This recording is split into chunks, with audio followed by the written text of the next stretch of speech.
Ang susunod na programa ay rated PG. Ito ay nangangailangan ng patnubay at gabay ng magulang para sa mga batang manonood.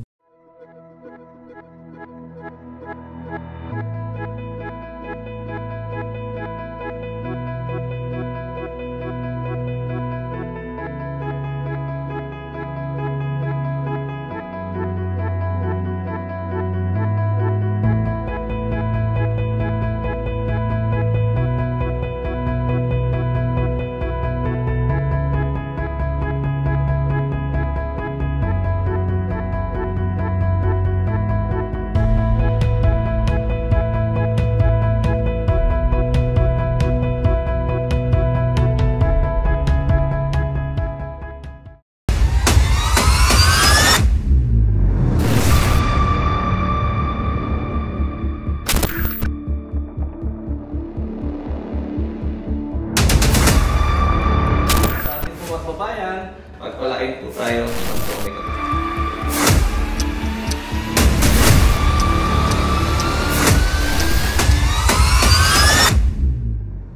Okay, welcome sa ating programa sa One-on-One. Kamusta po mga kalalawigan, particular dito sa Calabarzon area?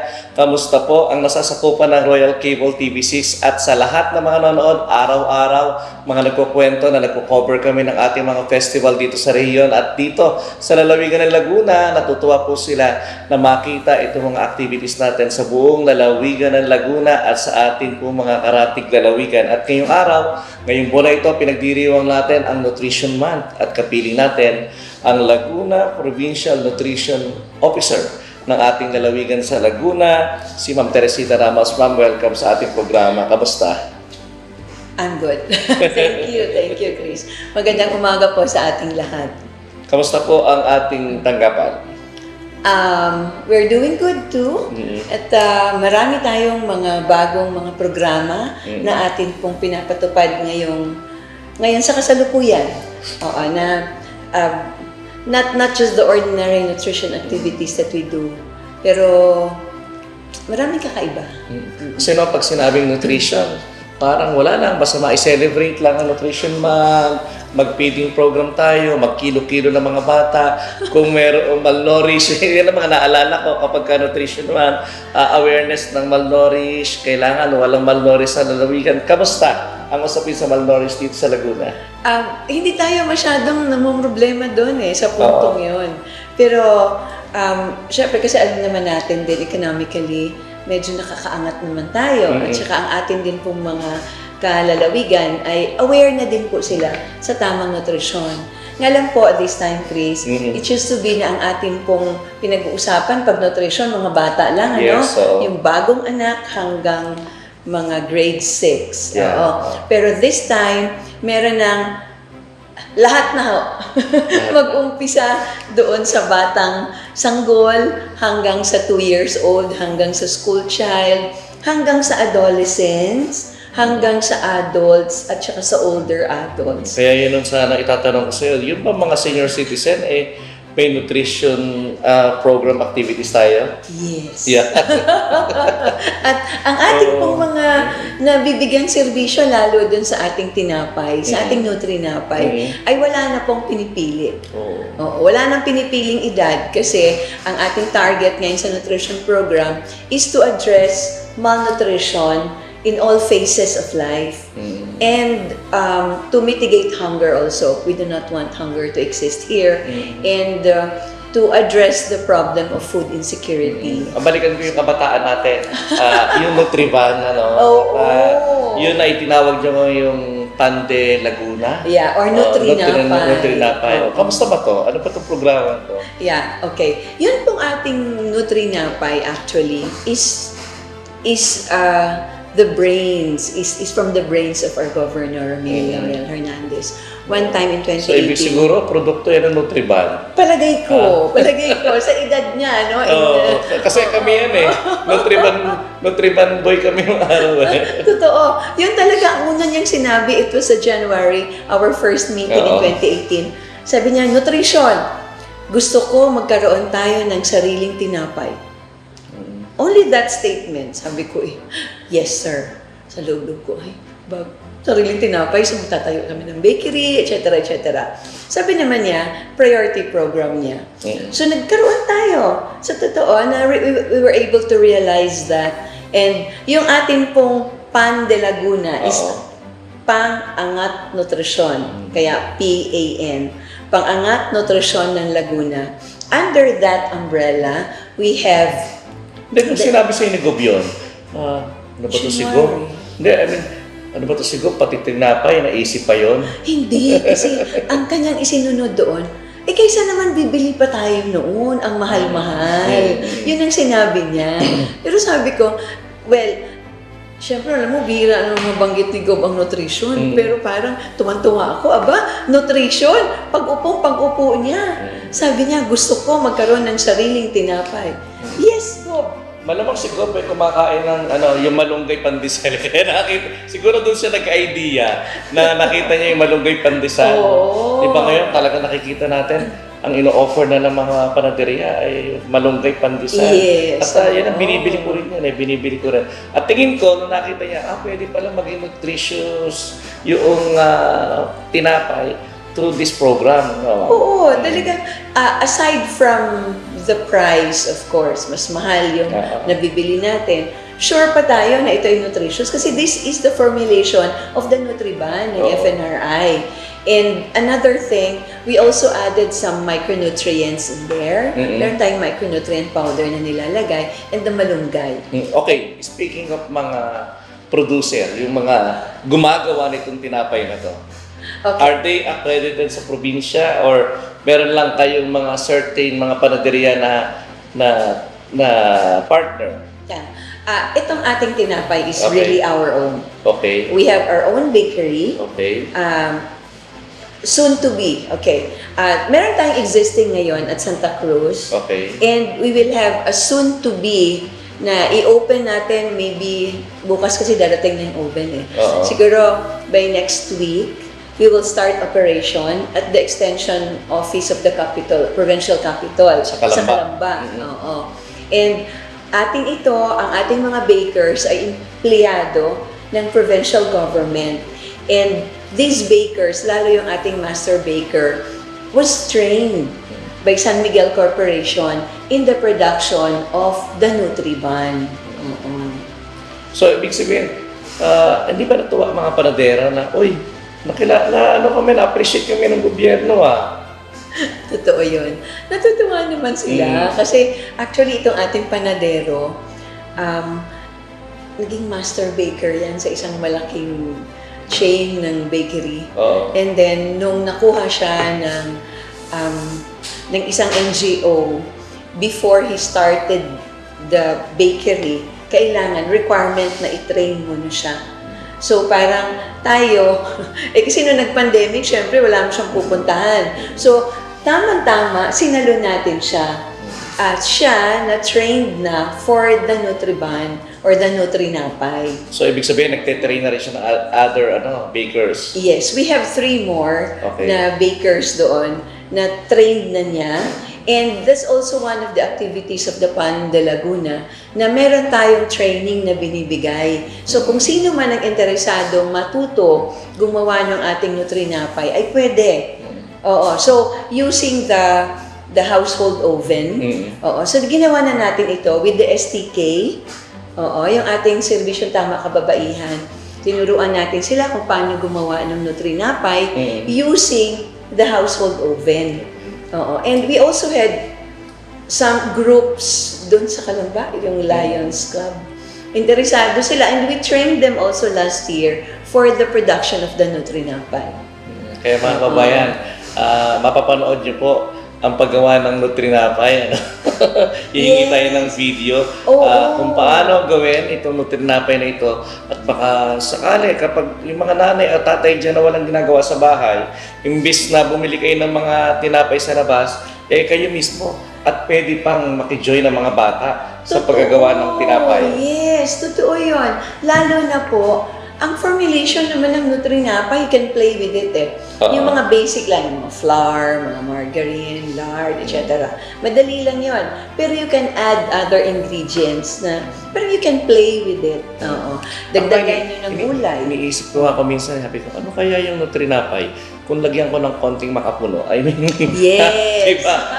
Something sweet, sabi ko, bakit magiging lasa? Nag-i-imagine lang ako, O kaya, pwede kayong lagyan to ng additional cheese. Baka pwedeng hiwa-hiwaan to ng cheese, tapos kasama sa pagmasa. Naiisip ko lang, sorry Experiment na natin ito. And some offices, gusto nila, actually it was PIO, one of them, PIO, vet. Ibang request nila, ma'am, pwede ho ba cheese bread? Sabi ko, oy, pag lang wala masyadong gawa. Kasi that's a different story. Kapag mga cooking contest mo, lagi nag-champion ng mga taga-PI. Mga magagaling magluto ng mga taga-PI. Anyway, congratulations sa Nutrinapay. Thank you. At isa pa lang yung pinag-usapan natin, Nutrinapay pa lang. Yeah. At yan po ay pinamimigay sa mga activities ng provincial government. At nakita niyo naman, congratulations sa packaging.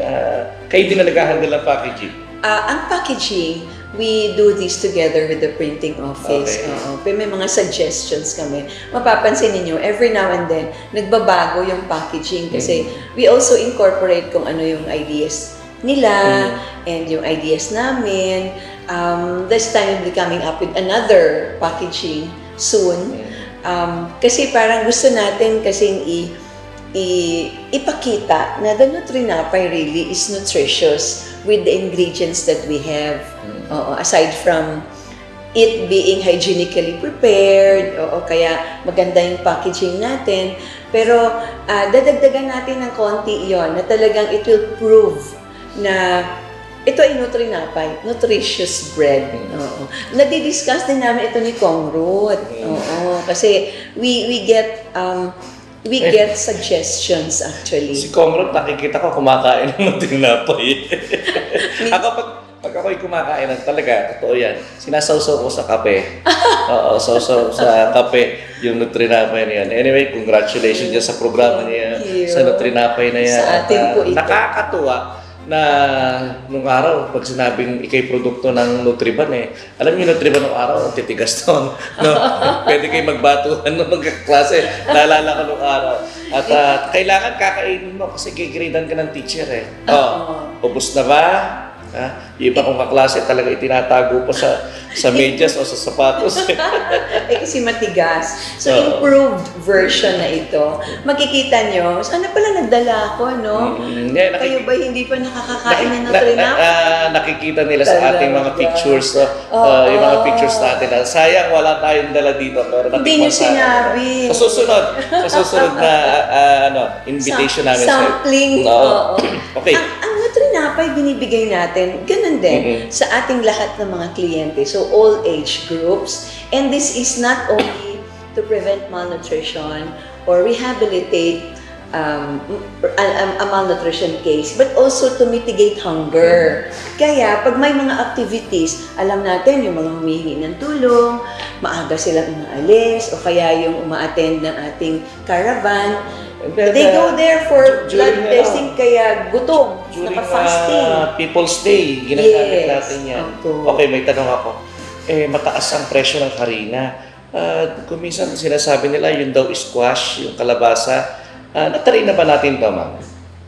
Meron tayong formulation doon, pero hindi siya kasama sa PR ng ating mga ingredients ngayon. So we only stick to kung ano yung basic. Otherwise, if you have kaya naman ng mga bakers natin if you have another type of bread to be made, for example, cheese bread or yung hopia, mga ganon, the requesting party should provide other ingredients na wala doon sa ating standard formulation.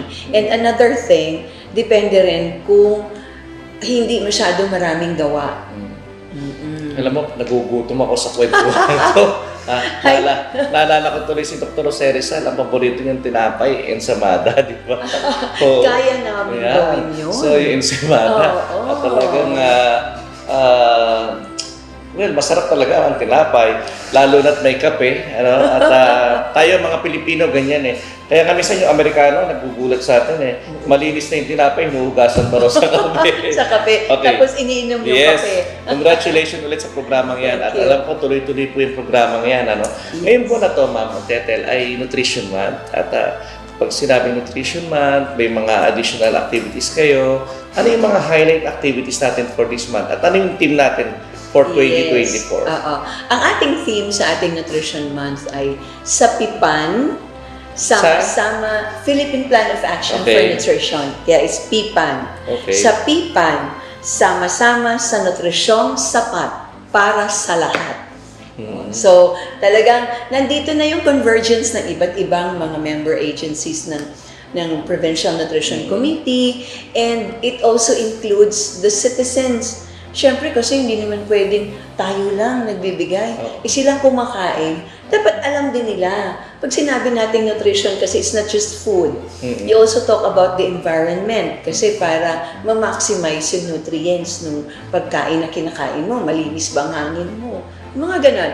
So what we have here is, yung citizens din, ini-involve natin to attain enough nutrition for everyone. Kaya kasama ang food production, kasama ang accessibility to food. Kaya kailangan sama-sama tayong lahat para sa nutrisyong sapat. Alam mo, pagka nakikita ko yung mga bata na kumakain ng mga chichirirya, ako na may kumakain din ng chichirirya. Tapos nakakakita ako sa somewhere in 4th District, ng mga kasaba na sliced kasaba or mga saging na, ito pala pwedeng pa-alternate dito sa mga chichirirya na to. Totoo. Mas maganda nga yun, we use the indigenous products that we have, di ba? Saging, kamote. Yan. Balinghoy. Sa totoo lang, pag nagugutom ako, Chris, ang hinahanap ko'y banana cue. Kasi parang masyado matamis. Ako lagi. Tanggalin mo yung Ang gusto ko naman, nilabon. Alam niyo yung nilabon? Nilabon ng saging. Yung nilaga. Nilagang saba. Sarap nun, lalo yung matamis-tamis talaga. Meron kasi minsan. Yung manibala. Yung manibala. Masarap masarap pa merienda yan eh. Okay, ano ang mga activities natin na naka-line up sa Laguna? Okay, before we start with the month of July, nagkaroon na tayo ng production ng ating mga tarpaulins na now, presently, meron tayo mga distribution ng tarpaulins hanggang sa mga barangays natin, and this is to disseminate the information at the Nutrition Month celebration. And dissemination comes from the provincial government itself. Kaya po, hanggang barangay, may city, municipalities, the member agencies of the PNCs, and the PNC, and our hospitals. Meron tayong TARPs doon. Siyempre, nandiyan ang ating masisipag din na Barangay Nutrition Scholars, BNS, na ikaw ang may control din, ikaw ang nanay dyan. Ikaw ang pinaka-nanay ng mga BNS sa Laguna. Ikaw ang mag-iikot sa community to check not just the children but also the mothers. And ngayon, Chris, hanggang sa mga matatanda. Nung nakikita ko, naalala ko yung mga BNS, pag naikot din ako sa mga barangay, ito BNS.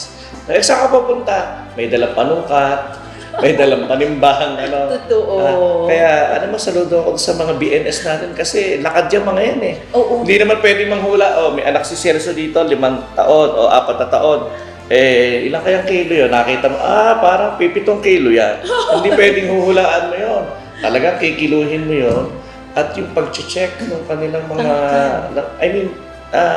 bukod doon sa tangkad nila, yung kanilang, may sapat na bakuna.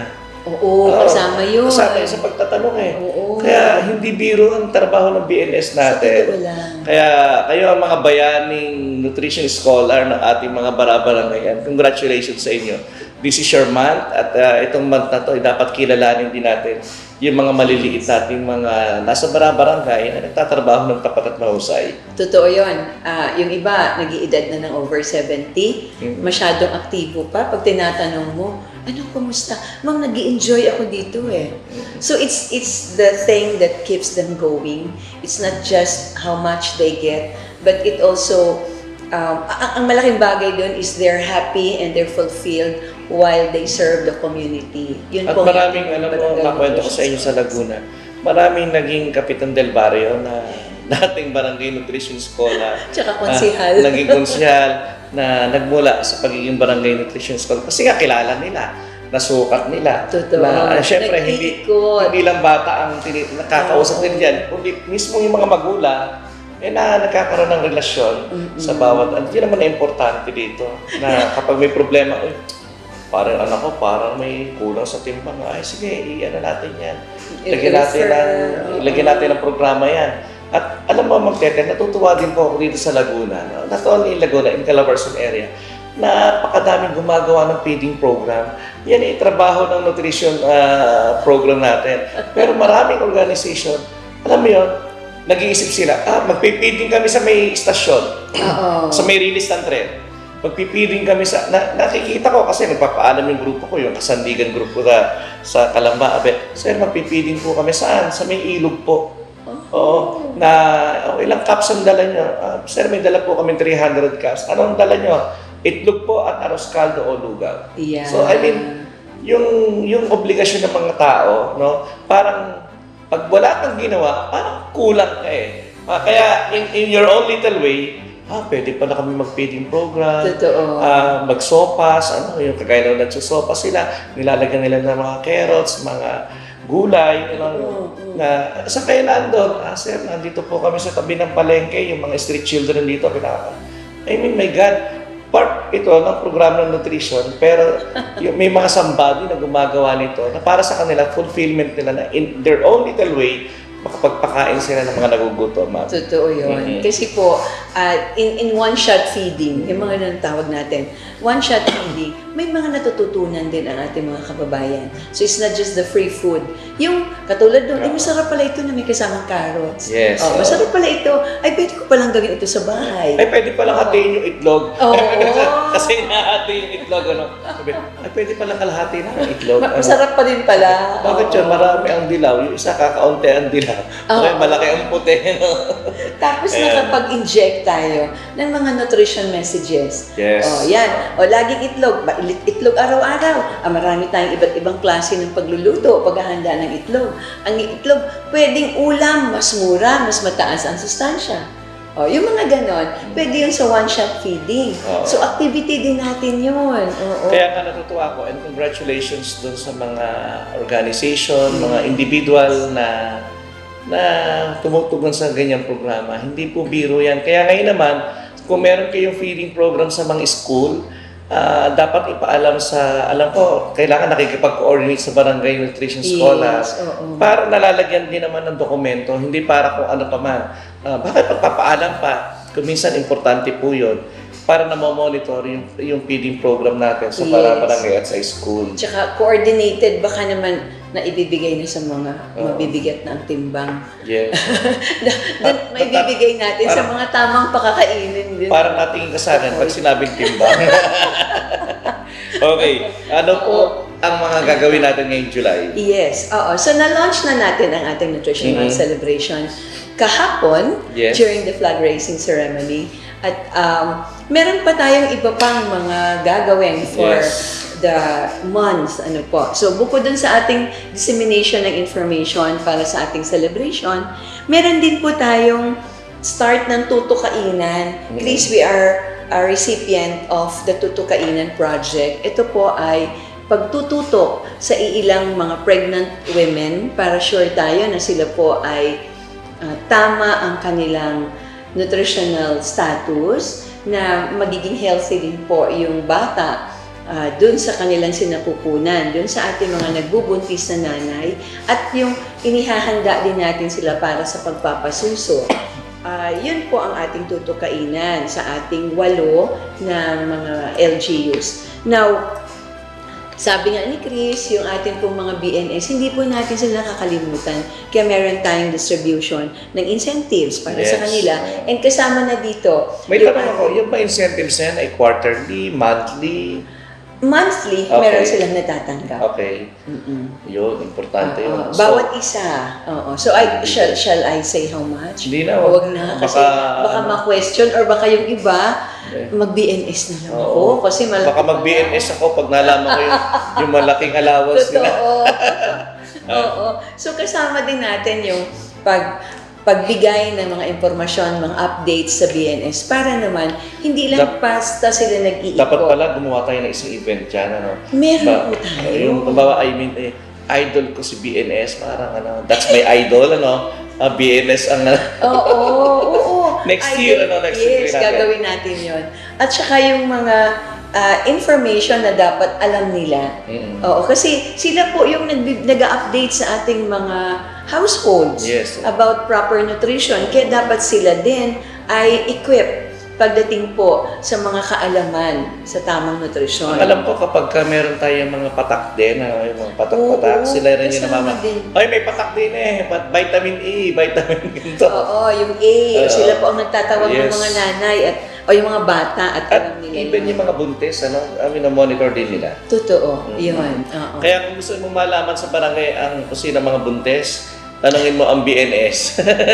Yan ang mga official marites. Yan, oo. Pero siyempre, kasi kailangan makita din nila kung malusog yung mother. Kasi pag malusog si mother, malusog din yung baby na dinadala niya. At saka inihahanda natin ang nanay para sa breastfeeding. Yan, okay, so kayo mga BNS, buwan nyo to enjoy the celebration. So itong atin pong paghahanda sa mga nanay for breastfeeding, that's another project of the Nutrition Action Office. Kung maalala ninyo last year, sa buong Laguna, nakikita ninyo yung tarpaulin na Share Your Breast Milk. Naalala ninyo yon? Yes. So makikita ninyo yung Share Your Breast Milk, tatlo din ang nakapaloob dito ng mga projects, activities. One is, tayo sa lalawigan ng Laguna ay merong human milk bank. Yeah. And we are the first to have a human milk bank na isang tripartite agreement with the university, with the provincial government, and with an NGO, with a non-government organization. Kasi in most areas, laging nasa ospital ang kanilang milk bank. Pero tayo, nasa food science. Kamusta ba? Ating process. Kamusta ba ang ating And it's doing good. Oo. Yung ating purpose ng ating milk bank is to have enough breast milk in times of emergency. Be it a calamity or an emergency for our children na, for example, yung mga pinapanganak na 7 months, hindi pag-usapan natin yung milk bank na yan. Yes. Milk bank na yan. Oo. Ito kahit sino, tama ba? Kung ikaw isang nanay na nag-donate ka ng iyong gatas sa milk bank, ay kahit hindi mo siya anak, pwedeng inumin yung gatas na yon. Tama ba ako? Yes. Okay. Okay. Which brings us to another project. Ayun. Kasi ang milk bank is for emergency. So, talagang yan ay itinatabi natin yung ating pasteurized milk para sa panahon ng kung may sakuna or may pangangailangan para sa ating mga sanggol. What we also have another project for the milk bank, but not just for the milk bank, but also to strengthen our lactation practice.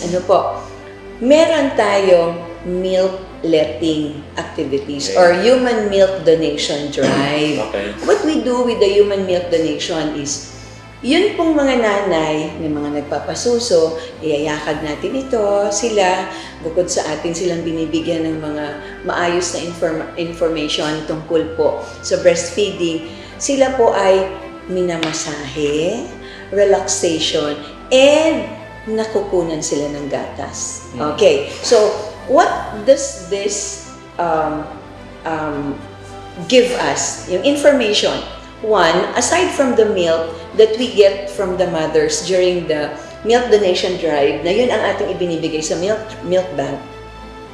The thing is, itong mga nanay na to ay na-check na natin kung sila po ba ay capable. Ibig sabihin, healthy ba sila, nutritionally sound ba sila, hindi ba sila umiinom, hindi ba sila nagdodroga, So, hindi ibig sabihin, nagdodrilyo. nagkakaroon sila ng complete check-up din. Yes, Oo. may screening Baka tayo. may high blood si nanay. Oo, may screening tayo. Kunyari, Hepa B negative, sila po IHIV negative. So, para nagdo-donate ka din ng dugo sa Red Cross. Ano? Totoo. Ganun. So, yon, in an area, alam na natin kung sino ang nanay na pwedeng lapitan within your area just in case magkaroon ng pangangailangan ng gatas. For example, yung isang nanay na nanganak, mahina ang gatas. So, atin muna siyang minamassage or binibigyan ng counseling. May kilala na tayong nanay na pwedeng magbigay ng milk pansamantala para sa kanyang anak. Di na tayo kailangan pumunta pa sa milk bank. Oo. Ngayon, another thing is, kunyari, nung araw, di ba, uso yun, yung wet nurse. Oh, Mare, punta lang ako sa palengke, iwan ko muna si Bunso. At si Bunso, sumususo doon sa isa pang nanay. Oo, so, sure na tayo na yung nanay na yan, pwedeng magbigay ng gatas ng breast milk sa ating sanggol.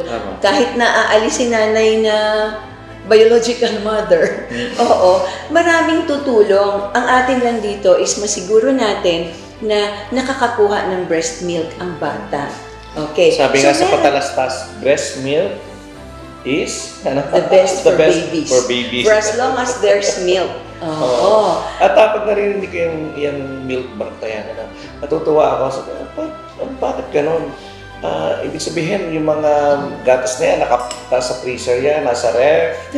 Pinapasteurize yun. Para milk, before pasteurization, yun ay microbiological test din sila. So, kasi iba-iba din naman ang gatas eh. Siyempre. Oo. So, yung mga pumapasa, yun ang pinapasteurize. Okay. Yung mga so, may bumabagsak din. Oo, madami.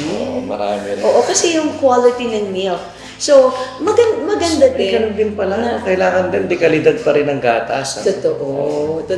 Pero meron pa tayong isa pa, Chris. Yes, ma'am.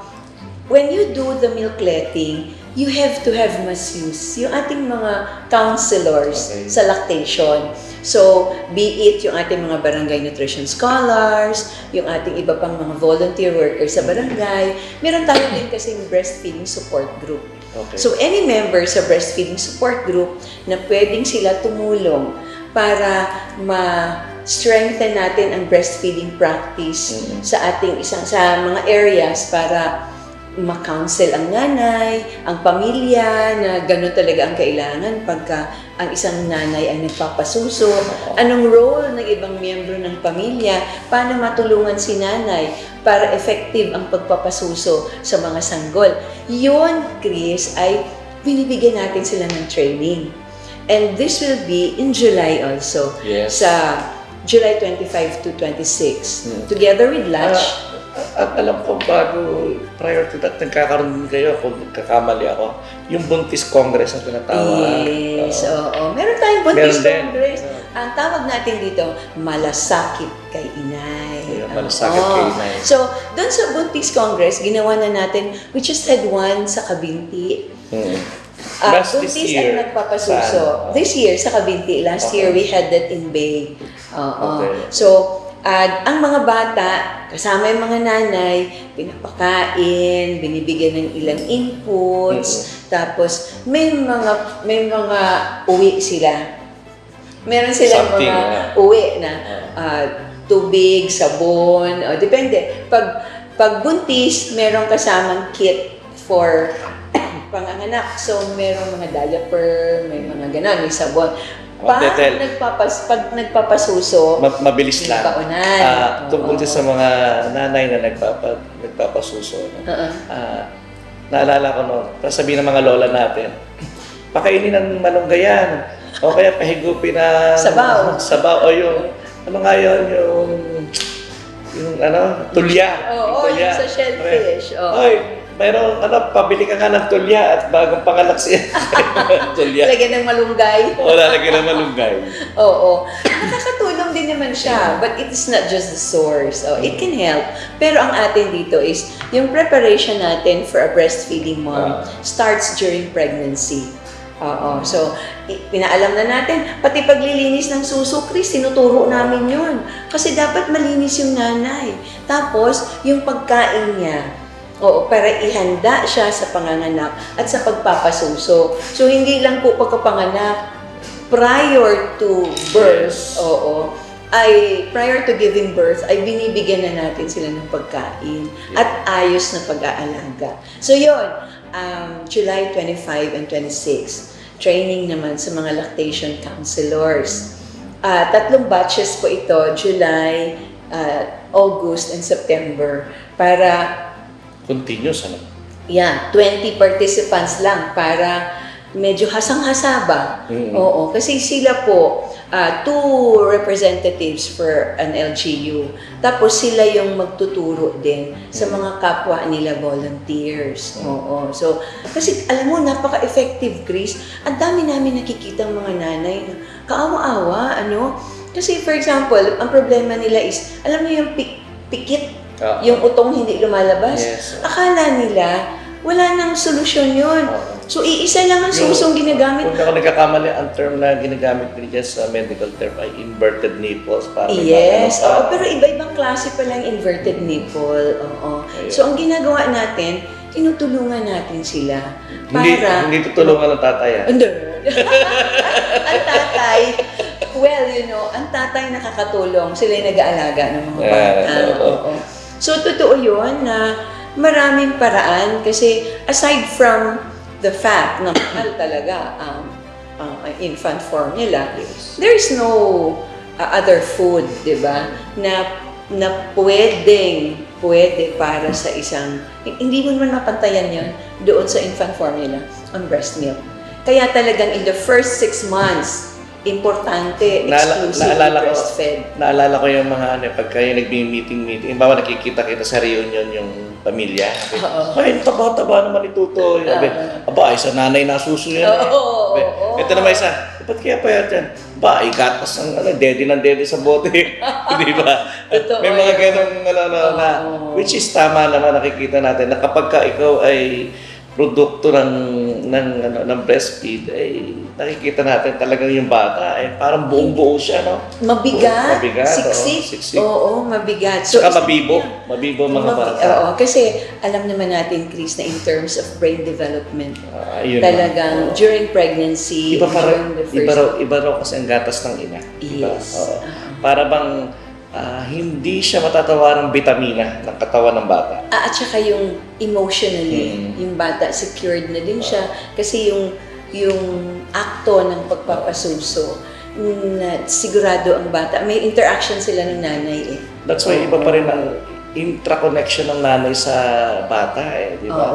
Parang iba sila lalo na kapag yung dumedi sa ina ang sanggol hanggang sa lumaki sila. Yung kanila parang malapit sa nanay. Pati yung kanilang sense, yung sa eye, sa walang masyadong problema. Yun na-observe ko lang naman yun. Ano pa activities natin? Ang huli natin is yun nga, yung blessing and the inauguration of our Hectan Bakery. Ng Nutrinapay. Nutrinapay para doon. So, napapansin mo, Chris, it's gatas and tinapay. Yes. We also have another one from KKMI, yung ating, ano ba yun, kapisanan ng kooperatiba ng mga maggagatas, mga ganon. That's KKMI. That's the, yan po ay, meron din tayong isang grupo ng mga kabataan na susuplayan ng yung cow's milk na process galing sa KKMI plus the Nutrinapay. Maganda yun, masarap yun. Okay, may tanong ako, mabilis lang. Sige po. Yung mga gatas ng kalabaw, kambing, na ipinaiinom sa mga bata, ano masasabi mo dito? Pwede yun. Pero ang amin lang ina-advise sa kanila, ang bata dapat at least 2 years old and above. Kasi physiologically, hindi pa ready ang tiyan ng bata uminom ng ibang gatas other than the mother's milk. Mataas sa nutrition yung mga gatas na yan. Yes, it is. Pero, binibigay natin ito pag 2 taon na... Hindi sa sanggol, Hindi sa sanggol. Sa mas matatandang bata. Kasi nga, yung readiness ng kanyang tiyan para pag-process ng mga kung ano man ang nutrients na makukuha nila doon sa gatas na iyon. Okay. So, yun ang advice namin lagi. Bago ko pa tapos si Ma'am Ketel, yung milk bank ay ang may akda ay si Congresswoman Ruth Yes. Mariana Hernandez. Congratulations sa kanya. Nanay na nanay talaga. Nanay na nanay talaga. Actually, matutuwa ka, no? Kasi the Nutrinapay, ang brain natin dito is the governor. Ang ating share your milk is si Gobernadora Ruth. Kaya, kikita mo, talagang mag-asawa sila. Oo, talagang they are hands-on in our nutrition program. Iba yung pag lumaki ka sa hirap No? Si Gobramil, alam naman natin, Mabato Elementary School. Kaya tingin ko, produkto yan ng Nutriban yan. Kung makita mo si Gob na kumain ng Nutrinapay, matutuwa ka. Ilang kagat lang, Chris. Ubus na. Masarap naman. Masarap at siksik kasi yung pagkakagawa. Hindi basta natin nabibili na tinapay na malaki nga yung labas, hungkag naman yung loob. Alam mo, siguro Chris, epekto din yan sa amin. Pag kami nakakabili ng tinapay sa labas, hindi na kami natutuwa. It is because, syempre kami ang nandun, almost everyday tinitikman din namin ang tinapay na produced. Dahil, syempre, pinapakain natin sa mga kababayan. Pero, of course, we have to know kung ano yung quality. Dapat,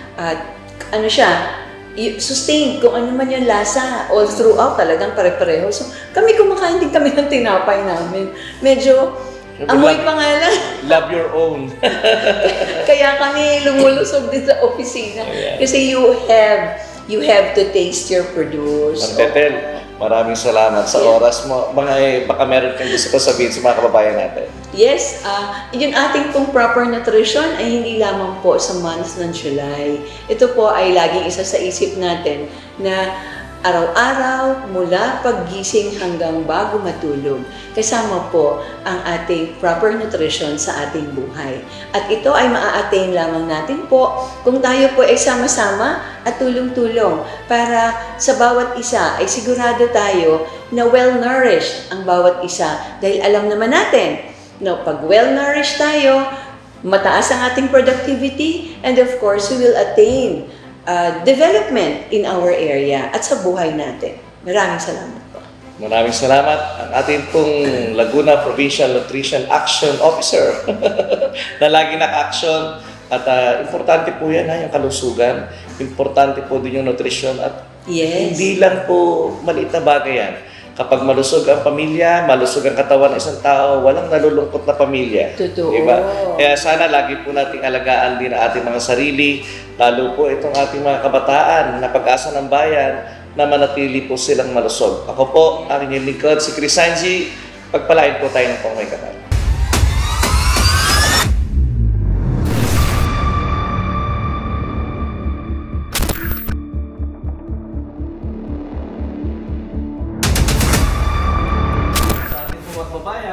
Pagpalain po tayo ng pangmay kapal.